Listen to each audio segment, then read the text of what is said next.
শুরুতেই আন্তর্জাতিক প্রসঙ্গ। হেলিকপ্টার দুর্ঘটনায় মারা গেছেন ইরানের প্রেসিডেন্ট ইব্রাহিম রাইসি। রোববার রাইসিকে বহনকারী হেলিকপ্টারটি আজারবাইজান প্রদেশের জোলফা শহরে দিজমার নামে একটি পাহাড়ি অঞ্চলে বিধ্বস্ত হয়। এ সময় হেলিকপ্টারে থাকা দেশটির পররাষ্ট্রমন্ত্রী হোসেন আমির আবদুল্লাহিয়ান সহ সব আরোহী মারা যান। বিস্তারিত শাহাদাত শাওনের রিপোর্টে।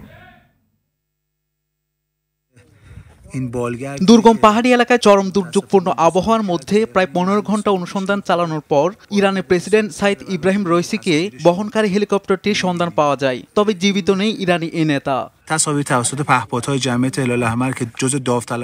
ওই হেলিকপ্টারে থাকা দেশটির পররাষ্ট্রমন্ত্রী হুসাইন আমির আবদুল্লাহিন মারা গেছেন।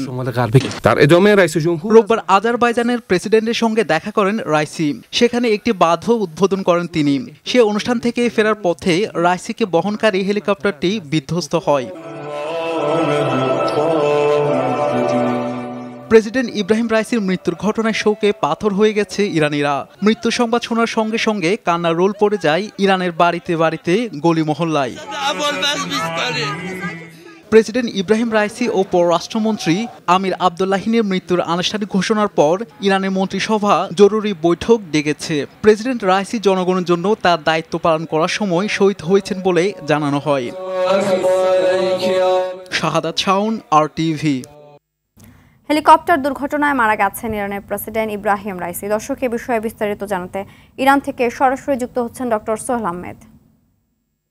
সোহেল, প্রেসিডেন্ট ইব্রাহিম রাইসির মৃত্যুতে দেশটির পক্ষ থেকে কি পদক্ষেপ নেওয়া হয়েছে, কি তথ্য আছে আপনার কাছে জানাবেন?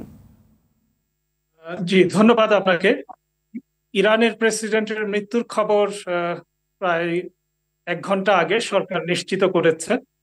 এরপর জানানো হয়েছে যে কোথায় জানাজা হবে, কোথায় দাফন হবে, কি কি অনুষ্ঠানের আয়োজন করা হবে সেটা আরো পরে জানানো হবে। এখন পর্যন্ত সে বিষয়ে কিছুই জানা যায়নি। তবে ইরানে এখন সর্বত্র শোকের ছায়া নেমে এসেছে, এটা আমরা দেখতে পাচ্ছি টিভি চ্যানেলগুলোতে। ইব্রাহিম রাইসি এবং পররাষ্ট্রমন্ত্রী পাশাপাশি আরো যারা সফর সঙ্গী ছিলেন প্রেসিডেন্টের, যারা নিহত হয়েছেন, তাদের বিষয়ে বিভিন্ন তথ্য দেয়া হচ্ছে, তাদের জীবনী সম্প্রচার করা হচ্ছে। পাশাপাশি আপনি জানেন যে এই ঘটনার মধ্য দিয়ে ইরানের রাষ্ট্রীয় শাসন কাঠামোতে তেমন কোনো দেখা ঘটবে না বলে ইরানের সর্বোচ্চ নেতা এরই মধ্যে গত রাতে ঘোষণা করেছেন। তিনি জানিয়েছেন যে জনগণ যাতে কোনোভাবে উদ্বিগ্ন না হয়, কোনো ধরনের উদ্বেগের কিছু নেই।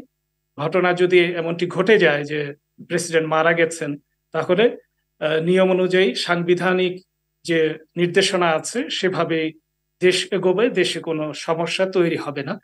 আপনি জানেন যে ইরানের সর্বোচ্চ ক্ষমতাধর ব্যক্তি হলেন ইরানের সর্বোচ্চ নেতা আয়াতুল্লাহ খামেনি।